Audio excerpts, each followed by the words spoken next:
particularly able-bodied and is willing to give up a chair if we have somebody who comes in and needs it, that would be much appreciated. I think we're okay for now, but keep an eye out. So a very warm welcome tonight to the Southwest Seattle Historical Society. Obviously, we struck a chord with our topic for this evening. I think it's going to be a really fun program.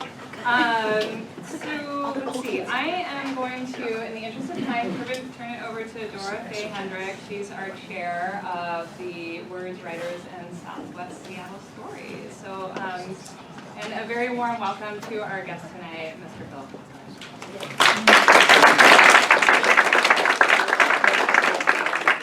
Thank you, Summer, and welcome all of you. It's great to see a crowd like this. We are sponsored by the Southwest Seattle Historical Society. We are known as Words, Writers, and Southwest Stories. We changed our name, but we're in our 7th year, and so I'm proud of that, and I'm proud that you guys are here.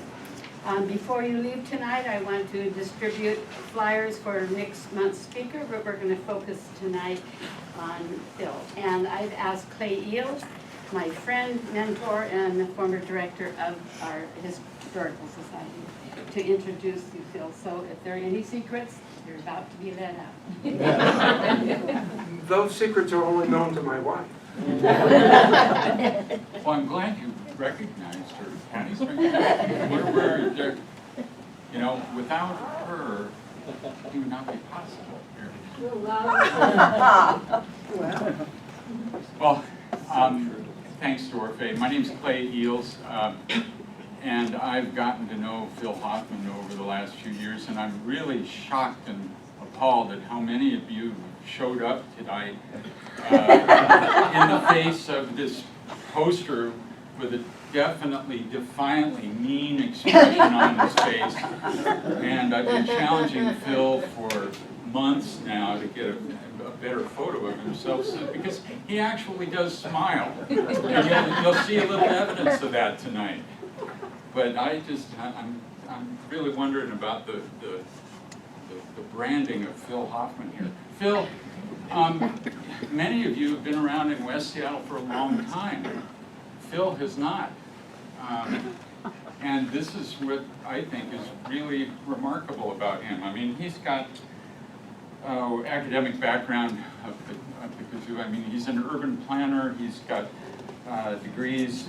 But I'm not going to go into those. What I'm going to tell you about may be an inspiration to you as it is to me. Phil retired 10 years ago, and when I was doing an interview with him last fall for the column that I'm writing in the Times now, carrying on Paul Thorpat's tradition of Now and Then, I did a column on one of the things that you saw in the rotating slide before this event started, about the Alki Manchester Ferry. And I was just trying to dig into, well, why you and why Alki? They moved to Alki 7 years ago.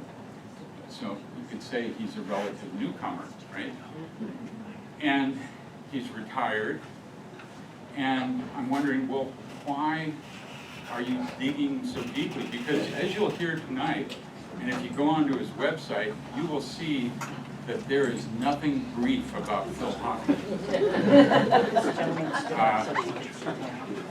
He puts me to shame in terms of writing long, and but that's no knock at all, because he goes into details that virtually nobody has known before, and they're fascinating details. He decided in his retirement years he was going to dive deeply into the topic of Alki. Not all of West Seattle, but just Alki.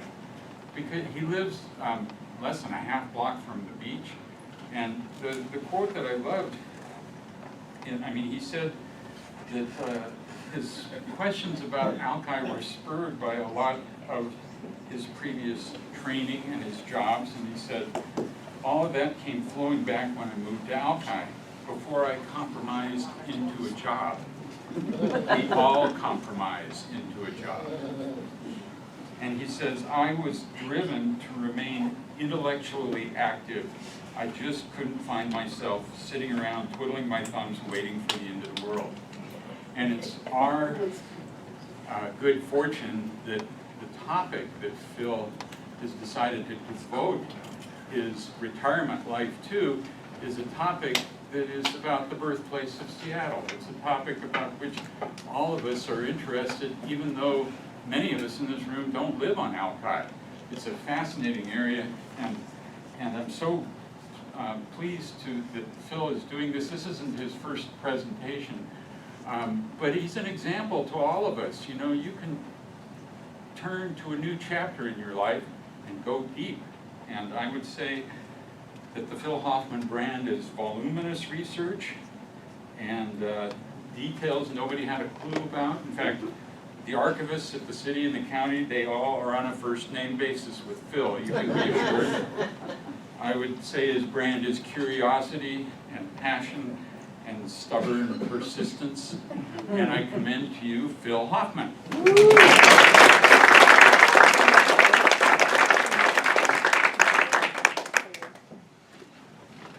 Wow. Can I give an Academy Award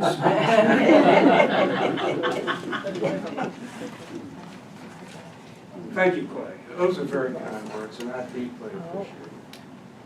I also have a deep appreciation for the staff and the volunteers of the Southwest Seattle Historical Society for inviting me here tonight and allowing me to meet and greet you and to share with you some of my work that I've been doing since May of 2016. Without their assistance and help, I don't think what I've been able to do would have been possible. So thank you. And thank you for coming tonight to listen to what I have to say. You might ask, the first question is, writers, whatnot, where's the book, Phil? The book. Well, I'm going to save you $29.95 because there is no book. There's only, at this moment at least, well, here we go. Life is hard already. Here we go. There's only a website, alkihistoryproject.com. If you go to alkihistoryproject.com, the research articles tab, you'll get a list of all the research papers which have been prepared and published up to this time. They're all free.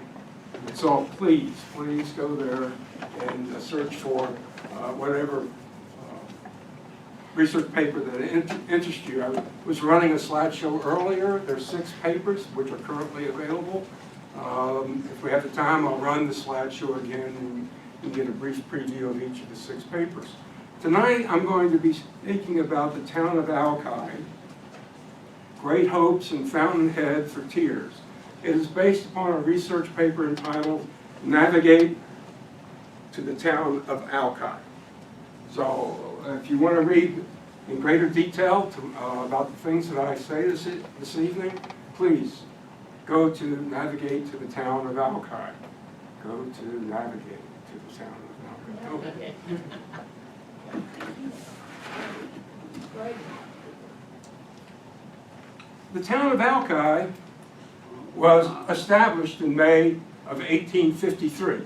It wasn't much of a place. It was 1, 2, 3, 4, 5, 6, 7 streets plus 2, what we might call 2 avenues, one of which and an alley. The street that fronted, Front Street, which was along Elliott Bay, and one street off of it, First Street. That makes all the sense of the world, right? The streets running perpendicular to those 2 streets were Jackson, Grand, Pierce, King, Elliott, Duwamish, and Mill. In my paper, What's in a Name, I give the history and background of the naming of these streets. Some of them based upon Andrew Jackson, who was the Democratic president, founder of the Democratic Party. In the time in which the town of Alki was founded, it was in a Democratic stronghold. Hasn't changed much. So naming a street after the president who founded the Democratic Party curried political favor. Similarly, naming a street Pierce And King did a similar thing because just in March of 1853, a new president and a new vice president took office. Rufus King, vice president, and Franklin Pierce, president of the United States, both members of the Democratic Party. The other streets, some of them might just easily come to your mind. Elliott might be named after Elliott Bay. We don't quite know that because he also named the street Duwamish. And there's a question here, did he name the street Duwamish after the Duwamish people, or to the predecessor name, or the name then in vogue for Elliott Bay, Duwamish, or Duwamish Bay? It's unknown. Mill Street might have been named for a similarly named street in his hometown, and the city of Waterville, New York, which was the hometown of the hero of our story, a fellow by the name and founder of the town of Alki, Charles C. Terry. At this point, could I have a show of hands of people who've ever heard of Charles C. Terry? Oh, Clay, you don't. Robert, you don't. All right, let me take a look here. Okay, good, we're in good shape then. But to get a good start on our story here, we need to go back about 20 years earlier to 1833, when a fellow by the name of William Tolman first visited Alki. He probably wasn't the first European American to visit Alki. It might have been some people in 1792, not 1492, but 1792, who were members of the British-sponsored expedition force captained by George Vancouver, the same fellow who gave his name to Vancouver Island, Vancouver, BC, Vancouver, Washington, and if there's any other Vancouvers. But William Tolman was an Englishman. He was a physician, a specialist in agriculture, and he was a trader or factor for the Hudson Bay Company. And he visited Alki with the purpose of evaluating Alki as a place for a trading center and for a fort. He said it's a great place for the view property. Even in 1833, they were thinking about view property, but there was a freshwater supply problem. To go from the point, Alki Point, where the trading center would have been, was a half-a-mile walk. And he dismissed Alki as being a prudent place in which to have a trading center and a fort because of the water supply problem. That same problem would have ultimately sealed the fate of the town of Alki.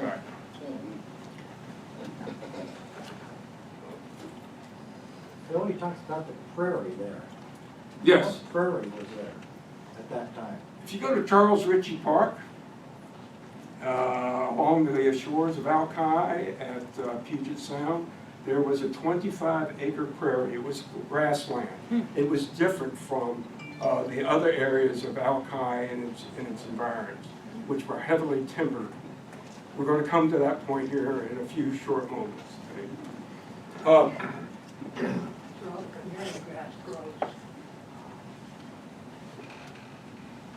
In 1854, the United States government showed up, and as we all know, I'm from the government, I'm your friend, and they made a map of Alki in 1854, which was part of a much bigger map dealing with the Duwamish Bay, the then emergent Seattle environs, and you'll see here buildings along the shoreline, very close to the point, and a mill being denoted. We're going to come back and discuss these buildings and these mills here shortly, but this is to give you a sense of what was the size of Alki at the time. Also, this area right here in the map is a steep mound. That mound still exists at the end of Admiral Way, west of 65th Avenue. The Coast Survey called it the curious mound. And that mound plays a very important role in the early days of the town of Alki. We'll come back to that as well. Now, we don't have a whole lot of good history about the town of Alki in this time frame. People didn't keep a lot of good diaries, or they didn't survive. We didn't have a person who literally was engaged to be the recorder. Some societies would engage recorders. The Native Americans would have recorders. It was just oral history and handed down from one generation to the next. Not at Alki. What we do have, whoops, here we go, is written in 1888, a book by a fellow by the name of Arthur Armstrong Denny. Classic Pioneer Days on Puget Sound. Anybody here ever heard of Arthur Denny? Oh, about as many people. More people heard of him than Charles Terry. Well,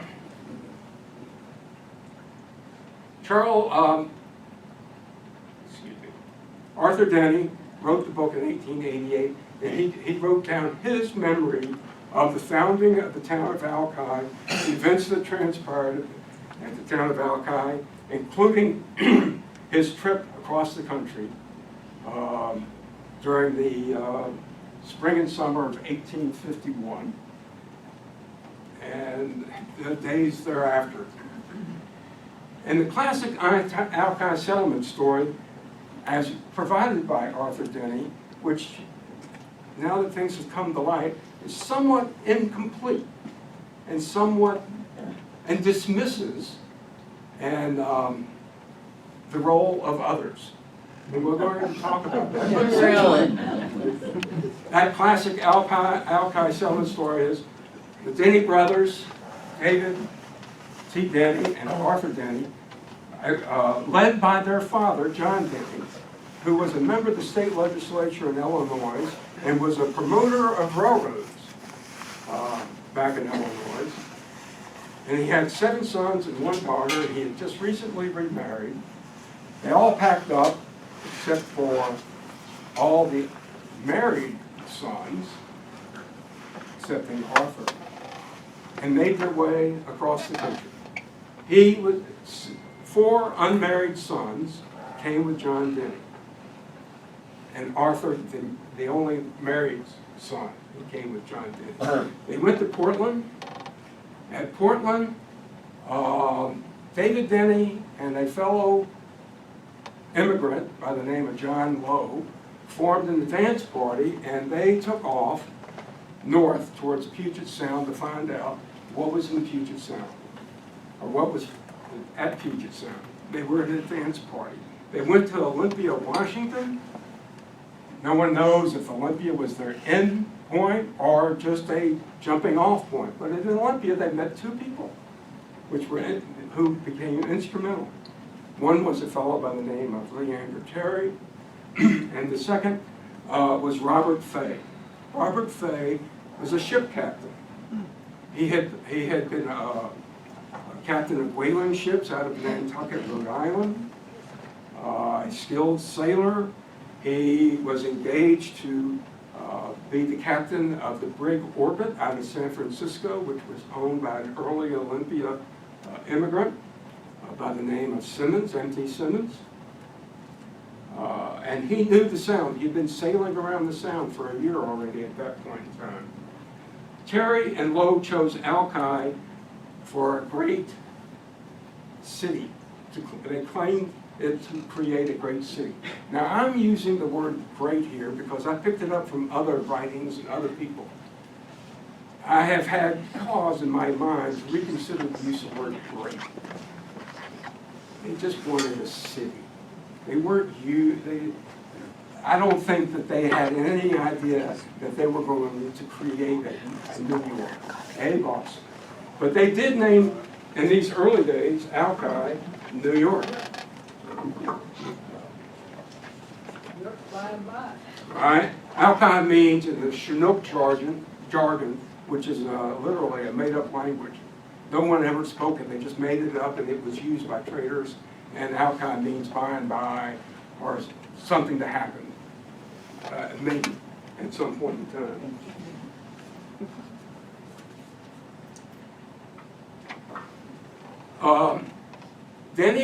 David Denny stays at Alki after they decided that's where they were going to create their great city. Lowe returns to Portland to report to Arthur Denny and the other members other immigrants who made their way across the country with him. John Bell, Carson Bourne, and Charles Terry. Who's Charles? This is our friend Charles Terry. Charles Terry is Leander Terry's brother.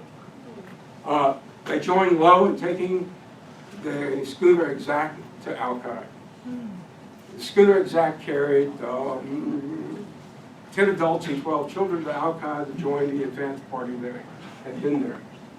They departed Portland on November 5th. They arrived in a rainstorm on November 13th.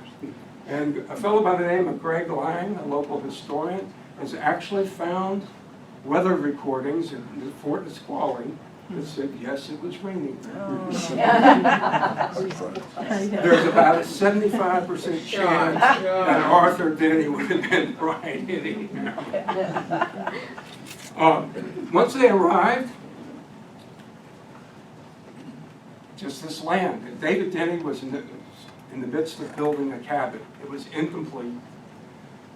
They proceeded to complete housing and then arrived at Alki an itinerant ship by the name of the brig Leonesie, for which the brig Leonesie was in trade from Puget Sound to San Francisco and seeking timbers, piles, woods to build San Francisco, which was continually burning down.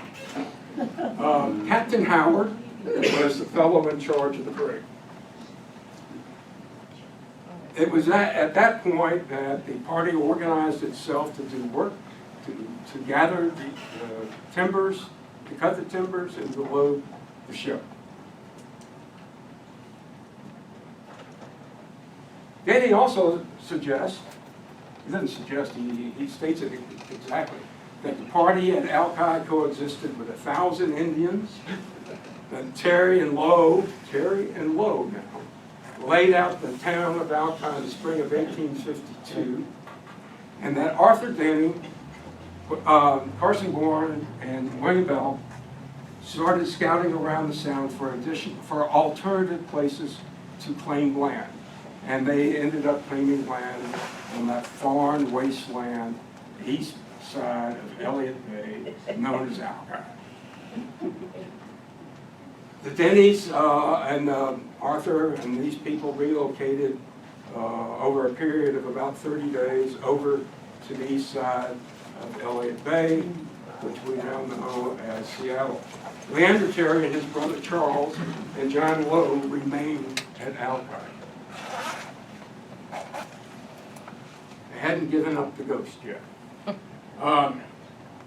Now, what attracted John Denny and his 4 unmarried sons and Arthur Denny, his one son, and other hundreds of immigrants across the country coming to the Oregon Territory? Now, you got to remember the Oregon Territory was what we know today as the state of Oregon, the state of Washington, the state of Idaho, most of western Montana, and part of Wyoming. It was a big whopping place.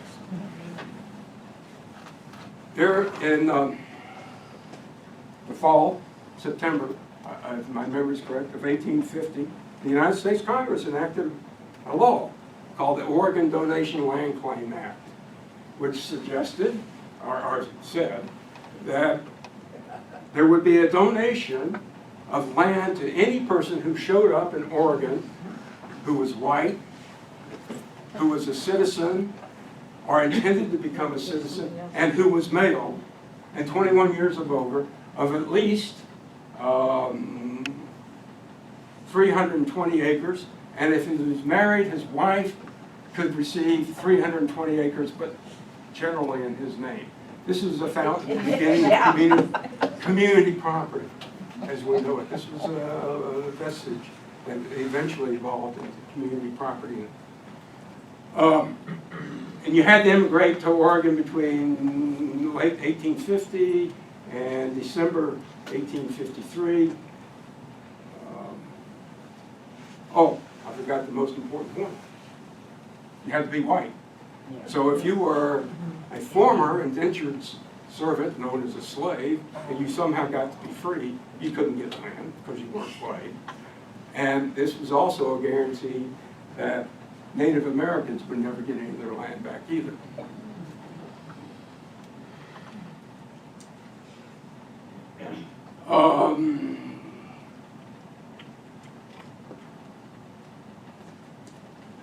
A single male only got 160 acres, by the way. But there was a deal. And as my wife always reminds me, there's always a deal. First of all, to get this donated land, the land had to be surveyed by the United States government. The Native Americans had to cede the land, or not the land, their right to occupy the land to the United States government. And you, as a recipient of the donation, had to reside upon and cultivate the land that you claimed for 4 consecutive years. That was the deal. Say that again? You plant trees, she said. Yes, and in fact, there was a fellow who got into the orchard business like that, Duwamish Bay. And he would advertise in the local newspapers in there, trees for sale, fruit trees. I forget his name, Maddox something. Well, Leander Terry and John Lowe, there being no really organized system yet for land, claimed land, we don't have any records about what they did. Yeah. But I postulate a potential land claim based upon 2 alternative sizes, one of 640 acres and the other one of 960 acres, based upon the time of arrival of these gentlemen to the Oregon Territory. Basically, achieving domain over the prairies, achieving domain over the shorelines, and avoidance of steep slopes and hillsides.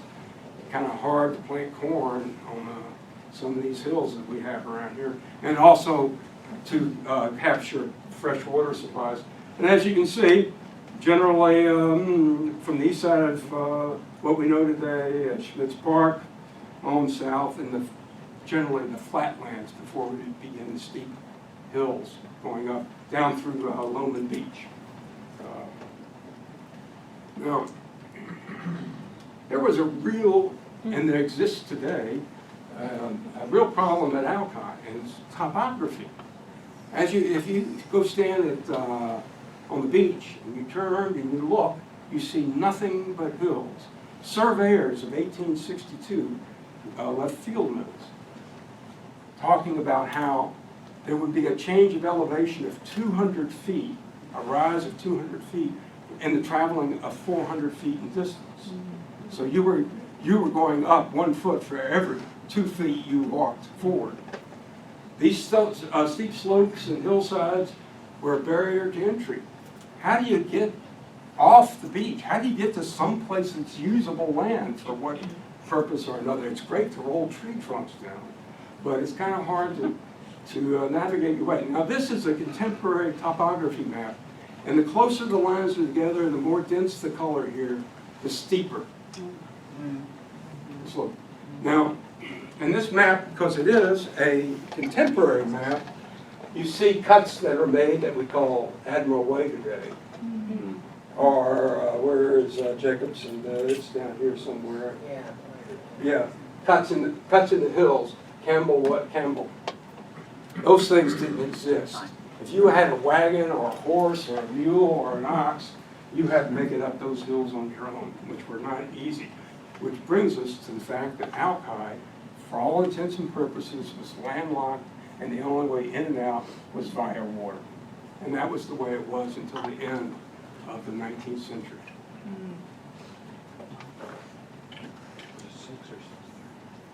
To begin answering your question, Dave, the people of the Puget Sound restoration project have produced maps which are a recreation of the environmental conditions that we see on the Duwamish Peninsula and Alki today.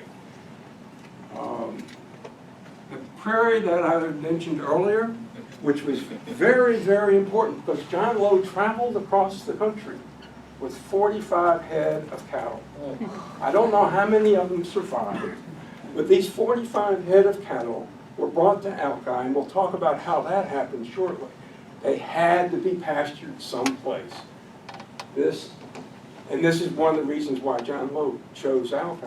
It had this prairie. Flatland, grassland, perfect for his cows. I believe there were more rocks than cows, but something along that line. If you go out to Alki today, you'll see Mount Baker. Of course, you see Mount Rainier from the Charles Ritchie viewpoint.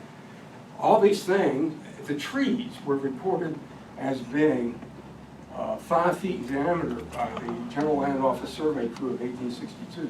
We have other documentation that reports that some of the trees at Alki up off the beach were as big as 11 feet in diameter and 33 feet in circumference. I think we all remember our 9th grade plane geometry and how you get 33 out of 11 or getting close to it. Of course, salmon habitat, fir, cedar, and hemlock, and cherry trees as you move towards the point. I spoke about the grades. The soil wasn't all that great for farming. The General Land Office survey crew reported the soil as being 2nd and 3rd rate. Not much good for farming. Also, the curious shaped mound reappears. Leander and Charles Terry came from Sangerville Township, New York, which is in mid-state, upper New York and mid-state New York, just around Utica and Rome, New York. Utica being famous for that's the last stop on the bus line to get to the Baseball Hall of Fame.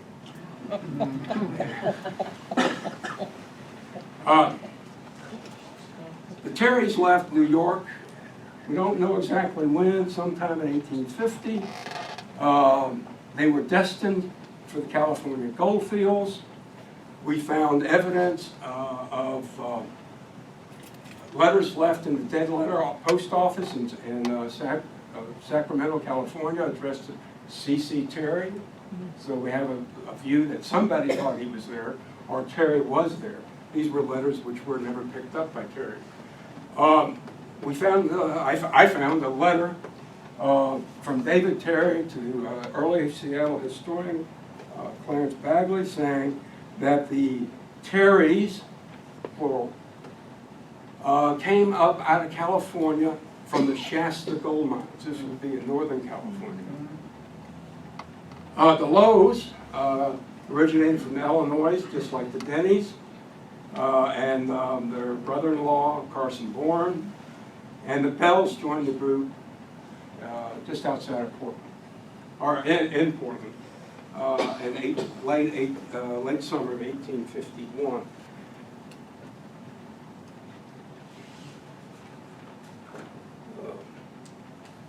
Now, oops. I think I've lost the page here. Here we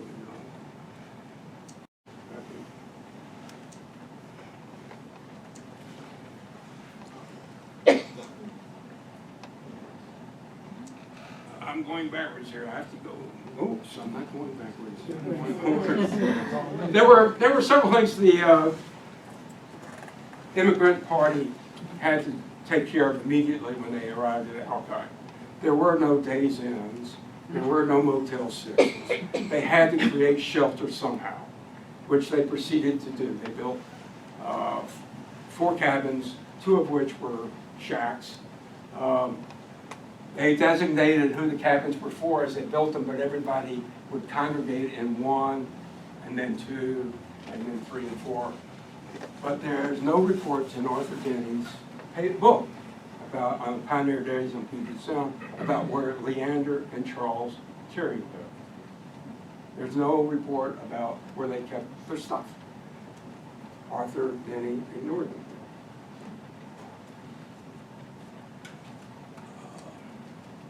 There was a need for pen money. Whatever money they had was going to be quickly disappearing for supplies. They had no way to generate replacement inventory of food, clothing, shelter, whatever the case happens to be, until the brig Leonese showed up and they contracted to sell the brig all this timber that they found in and around Alki. This is an extract of Charles Terry's account book, where you should see each person, male, in the immigrant party with notations about units of work that were provided and harvesting the timber and loading it upon the brig Leonese. Also, you'll see 2 line items in this account book which are rather curious. One is Lowe's oxen, which is to be expected given that Lowe brought 45 cattle across the country. He, on the way, the advance party that came to Alki, he and David Denny brought those oxen to halfway to Alki and left them to pasture in outside of Chehalis, Washington, or what became Chehalis, Washington. And then at the very bottom, carried oxen. Terry was dispatched during the course of the work to load the brig Leonese to go find some additional oxen, which he did. Now, we'll come back to these 2 notations because Arthur Denny's Pioneers Bay dismisses the existence of any oxen assisting in doing this work. He said, we had no team of cattle. Absolutely incorrect.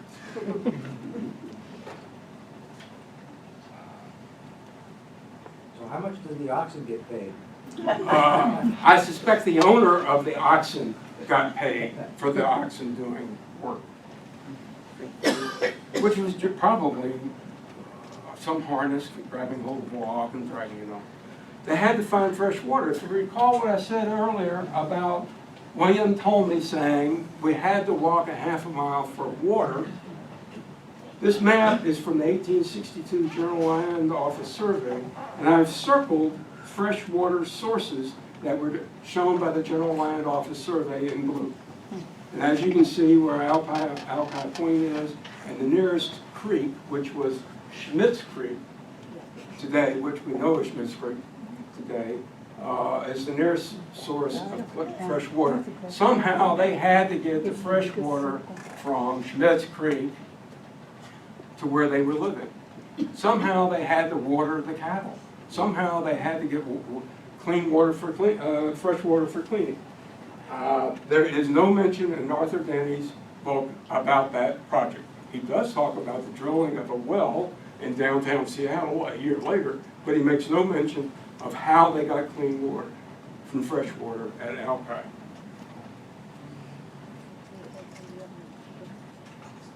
Then Schmidt's Creek soon became the site of Captain William Renton's sawmill, steam sawmill, in future weeks. Then they had to get along with the Native Americans. You may recall, Arthur Denny suggested they were joined by 1,000 Native Americans at Alki.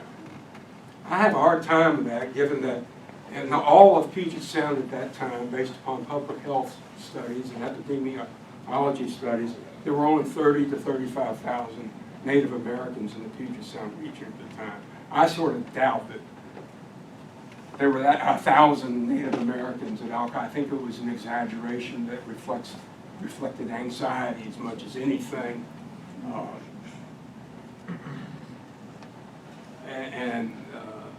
It just overstates what really was going on. That's a conclusion that I have. There were also a lot of misunderstandings. There were whole cultural notions of land, property. There were conflicts in that evolved. There were efforts to get along well, but it broke down over time. And ultimately, it led to war between the European American immigrants and the Native Americans. Classical historians of that era who wrote in the 1910s, 1920s, 1880s, referred to those wars as the Indian Wars.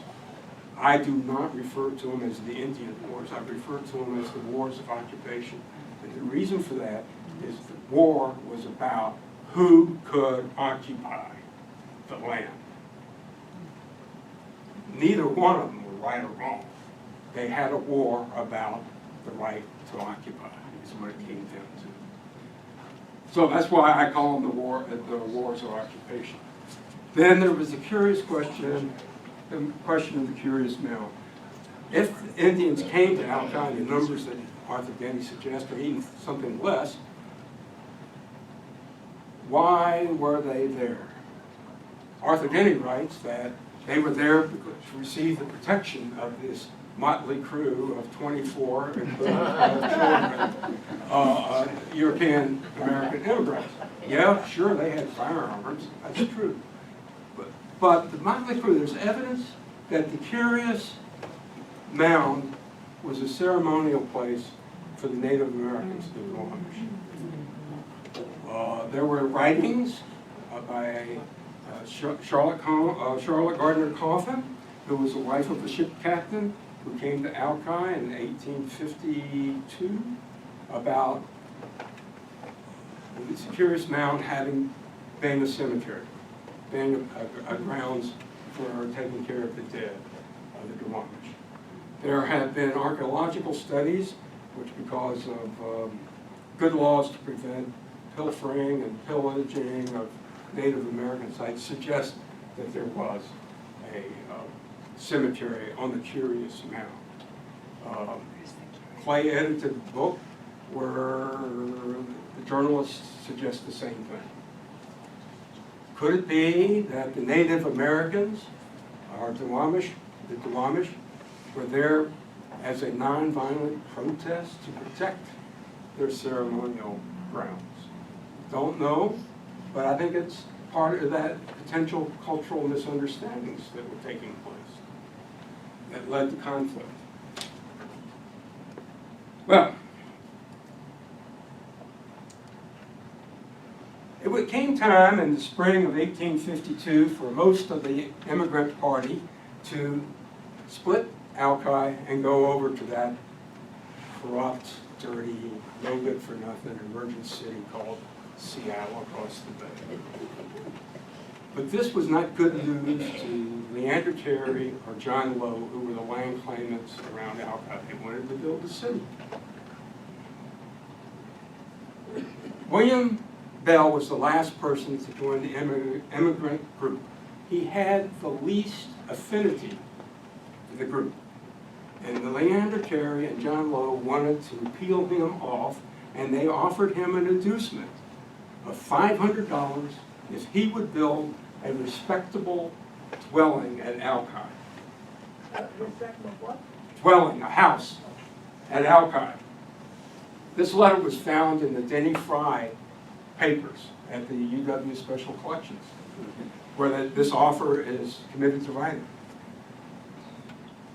This offer exposes the faulty notions behind the Alki, because it raises the question, how was William Bell to sustain himself at Alki when the Terrys and the Lowes held the land monopoly? Why would he buy a housing lot in the town of Alki and have no way to sustain himself, or to own the land, to farm, or whatever he wanted to participate in? Why would he do that when there was free land everywhere, as far as you can see, particularly just across the bay with a bunch of other people he knew? He turned them down. But it exposes the problems of Alki, particularly the low Terry land monopoly. And who would travel 1,800 miles across the country just to become subservient to the landlord?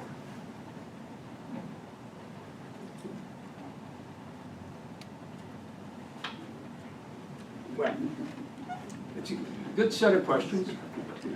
At this point, after William Bell turned it down, Leander Terry, gave up the ghost, threw in the towel, and went back to New York. It was, Waterville, New York was the city, and there's a letter from his brother Francis back to Charles Terry several years later where Leander Terry says he wants to open up a hardware store in Waterville, New York. At this point, Charles Terry decides he's going to get in the real estate business, and one way or another, he subsumes his brother's interest and that of John Lowe, who also is giving up the ghost at this moment and moving to Olympia, Washington. Why he wanted to go to Olympia, Washington, I don't know.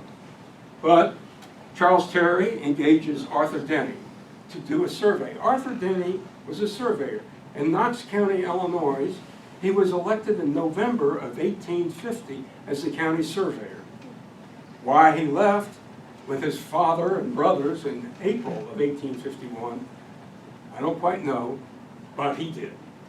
But he made a survey for Charles Terry of a 320-acre land claim, of which Arthur Terry blew it. He failed to do a survey which closed, which means you just say, survey boundaries are from A to B to C to D to E to F. He failed to say A to B, C, D, E, and that was it. He forgot about the link between E and F. And it was that green line right there, runs along about 55th Avenue today. Not exactly, because I'm not a surveyor and I don't have $3,000 to engage a surveyor. But it was 41 chains, or 41 times 66 feet, because one chain is 66 feet. He made a mistake, and that mistake was repeated. And the official documents filed at King County, Washington, recording a land claim, as well as the Oregon donation land claim documents, and would create quite a problem in future years with property disputes. But at this point, Charles Terry, on May the 28th, 1853, made his land claim. And in that land claim, he specified the town of Alki. We don't know where the town of Alki actually was, but we suspect that the northwest corner of the town of Alki was Alki Point. And then stretched along from the bay. Charles Terry proceeded then to attempt to create a commercial shopping area. Oops. Oh. Oh.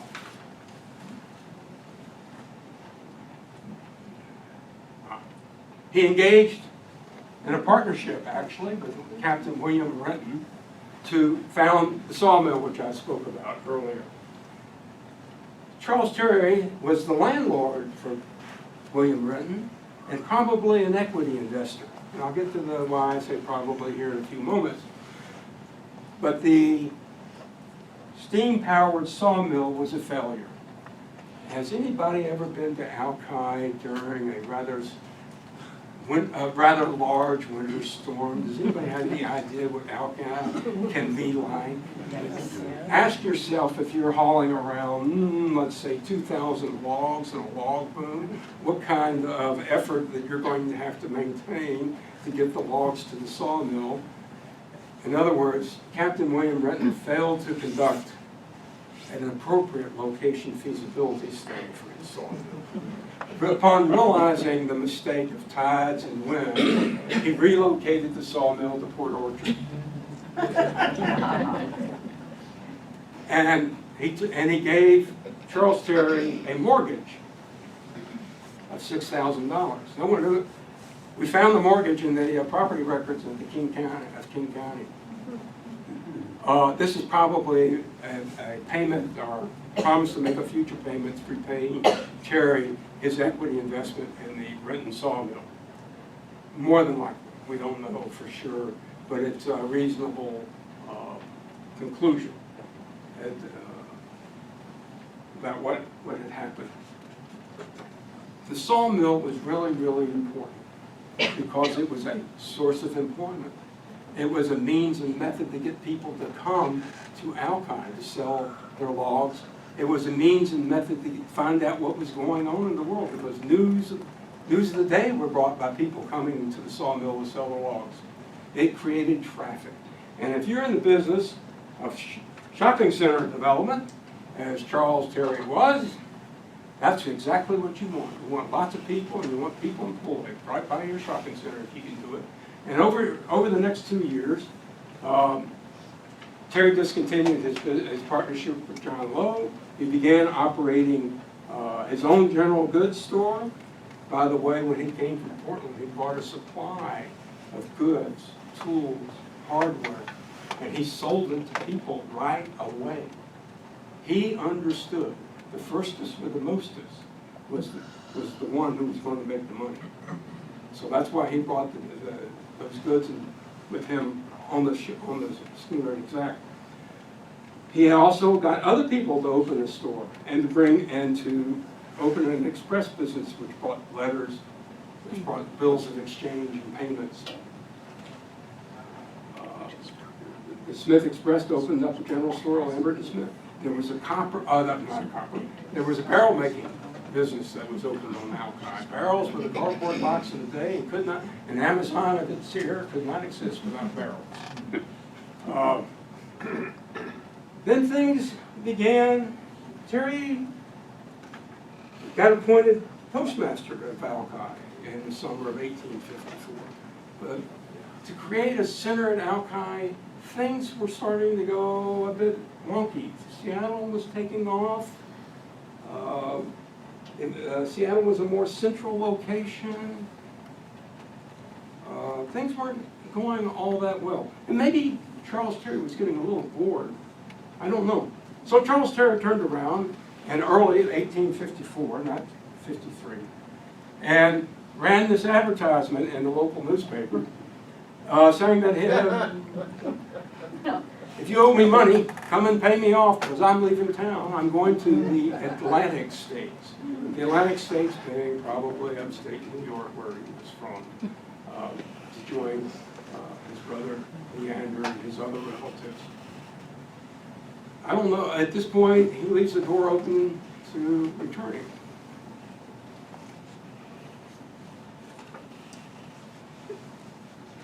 Then he has, just like the Bon Marché downtown, they have a going out of business sale. He manages to sell all the inventory to someone.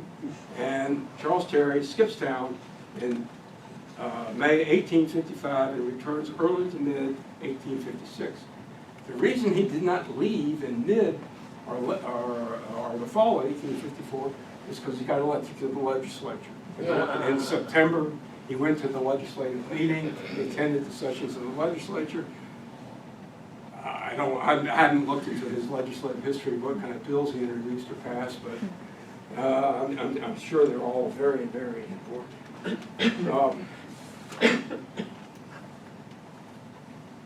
So, the going out of business sale is being held, and in 1856, the United States government Coast Survey publishes a map saying on this side of Battery Point, Alki Point at that time was called Battery Point. Remember the Cures Mount? Great place for naval gun and installation. But anyhow, they published this map. They noted the Curious Mound, and they wrote on the map, Alki deserted. And that, because there was nothing about it to command trade.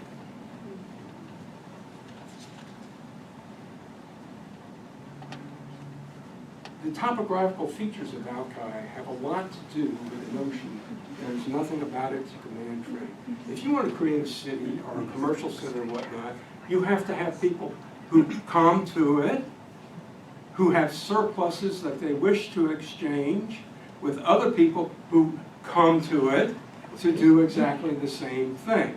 You have to have a relationship with the hinterland where surpluses, in the beginning generally food, or maybe cloth, boots, leather, whatever necessities are around, to exchange at a central place, because it's a highly efficient way in which to conduct your business and to exchange surpluses for things that you need. Your surplus. Today we call it, or used to call it, a shopping mall, where you bring your money, which represents your surpluses, to JCPenney's with your 20% off coupon, and exchange it, your surpluses for shoes, shirts, whatever the case happens to be. Same function. But at Alki, we had this topographical problem where there was no reaching out to the hinterlands. It just wasn't possible. It wasn't able to be sustained just by boats passing by. It was a great situation there. But as we learned from William Renton, Alki was unfit for being a port.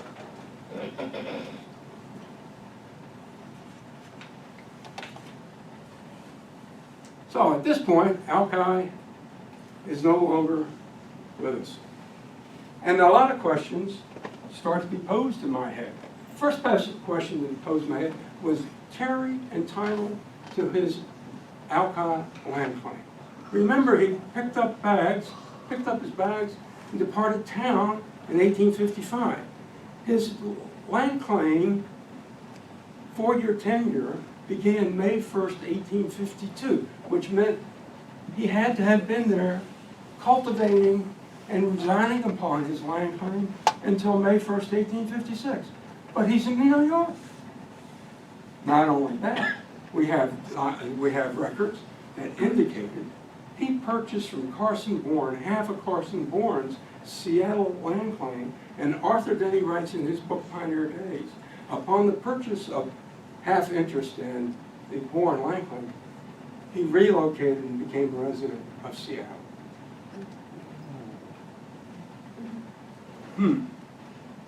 Now the problem is, there was no one watching. There were no policemen on the beat.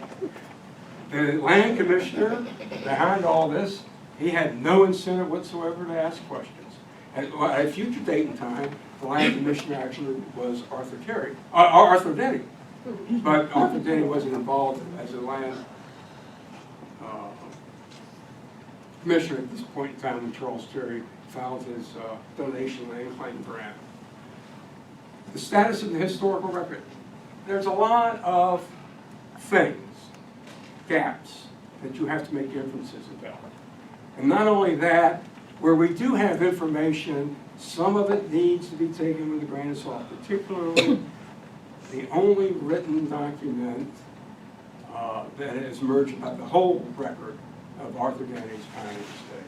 What he doesn't talk about is just as important about what he does talk about. He says nothing in there about the role of Robert Fay helping the John Lowe and the immigrant party to return to Alki. They had no idea where they were. The only person who knew anything, the GPS, as you will, was Robert Fay. Not a word is said. Arthur Denny leads us to believe that Charles Terry just magically appeared on the schooner Exact. He might have, but not saying a word of that. Charles Terry had a ticket to Olympia, Washington, because the schooner Exact, after it came to Alki, was its destination. After that, it was then Olympia, where they had passengers who wanted to go, immigrants who wanted to go to Olympia, and a group who wanted to go to the Queen Charlotte Islands to mine gold. Arthur Denny says nothing about how or why Charles Terry got on the schooner Exact.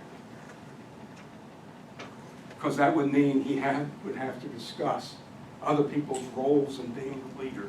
And Arthur Denny's reputation, status, prestige, and wealth depended upon him being perceived as being the leader of the immigrant party. Then there's the issue of the redress of grievances by the Native Americans. Somehow in this whole process of the Oregon Donation Land Claim Act, no one had any notion that the Native Americans had some say about what was going on. And in fact, there was a legal fiction that was invented by Chief Justice John Marshall that said Native Americans in America had no right to own, but only had the right to occupy. And the Donation Land Claim Act said no one can, the immigrants cannot have the land until there's a treaty that ceded the right to occupy. But these guys showed up here in 1850, 1851, 1853, at least no less than 2 years before there was a treaty. The Treaty of Point Elliott in 1855. Alki was destined for failure because of topographical issues, water issues.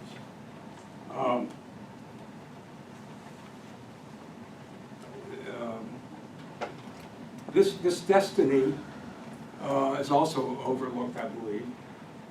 And then the pioneers weren't perfect people. At best, they were ethnocentrist. At worst, they were racist. No doubt about that. Couldn't be any other way in terms of their regard for the people they encountered who were living here 10 to 15,000 years before the arrival of the immigrant party. One could say I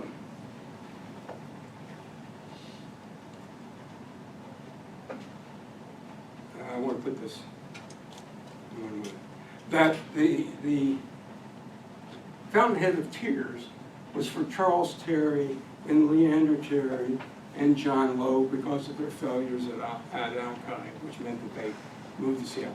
No, they got theirs. The people who didn't get theirs were the people who, at the hands of those people who got theirs, because in the year 1866, there was a petition to the territorial delegate from Washington Territory, Arthur A. Denny. Arthur A. Denny got himself elected territorial delegate to the United States House of Representatives, just like being a congressman. He could do everything a congressman could do except vote. And he got elected, I think it was 1865, and took office 1866. And about that time, people began to say, you know, we need to go back to this Treaty of Point Elliott and start fulfilling our obligations under the treaty, which was a reservation for the Duwamish people, reservation of fishing rights in the normal and customary fishing areas, annuities to be paid for 20 years to the Duwamish people, a school to teach them how to be farmers, something that they weren't, but we were going to teach them to be farmers. And there was one other, healthcare. None of this was being delivered in a timely manner whatsoever, particularly the reservation.